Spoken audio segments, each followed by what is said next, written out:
இங்க ஒரு குட்டி பையனுக்கு யூடியூபர் ஆகணும்னு ஆசை. இவன் ரூம்ல உட்காந்து இவன் வீடியோ ரெக்கார்ட் பண்ணிட்டு இருக்கான். பாட்டி இவனுக்காக ஜூஸ் எடுத்துட்டு வராங்க. இவன் ரெக்கார்ட் பண்ணும்போது பாட்டி வந்தனால இவனுக்கு டென்ஷன் ஆயிருது.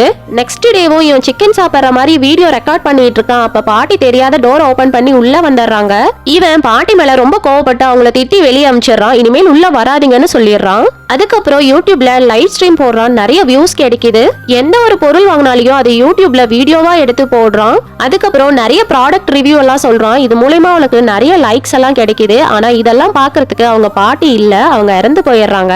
இவனும் அவங்க பாட்டியை ரொம்ப மிஸ் பண்றான். இவனோட பழைய வீடியோஸ்ல அவங்க பாட்டி டிஸ்டர்ப் பண்ற மாதிரியான வீடியோஸ்லாம் இருக்கும். இவனும் அதை எடுத்து பார்த்து கண் கலங்குறான். வெளியில அவங்க பாட்டி வர மாதிரி சத்தம் கேக்குதுன்ட்டு இவனும் ஓடி போய் பாக்குறான். பார்த்தா அவங்க பாட்டி இருக்கிறாங்க. இவனும் அவங்கள கட்டி பிடிச்சிக்கிறான். இதெல்லாம் நிஜமா நடக்கல, இதெல்லாம் அவனோட கனவுல நடந்துட்டு இருக்கு. இப்ப இருக்கிற குட்டீஸும் இதே மாதிரிதான் போன்லயே மூழ்கிட்டு இருக்காங்க. தாத்தா பாட்டி கிட்ட எல்லாம் டைம் ஸ்பெண்ட் பண்றதே மறந்துட்டாங்க. நீங்க என்ன நினைக்கிறீங்கன்றத கமெண்ட்ல சொல்லுங்க.